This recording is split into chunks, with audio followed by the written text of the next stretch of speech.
Hi everyone, welcome to Web Solution. In today's video, I'm going to show you how to make Twitter account public. Make sure you watch the whole video to learn how. Let's begin. First, open your X application. Then tap on the profile icon at the top left corner of your screen. Tap on Settings and Support. Scroll down a little and then tap on Settings and Privacy.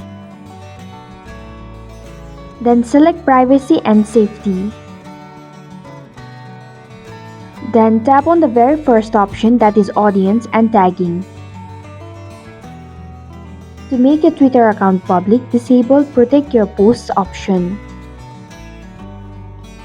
And this is how you can make Twitter account public. I hope you found this video helpful. If you did, please click the thumbs up button. If you have any questions or thoughts, type them in the comment below. And don't forget to subscribe to our channel for more updates. Click the bell icon too, so you'll know when we post a new video.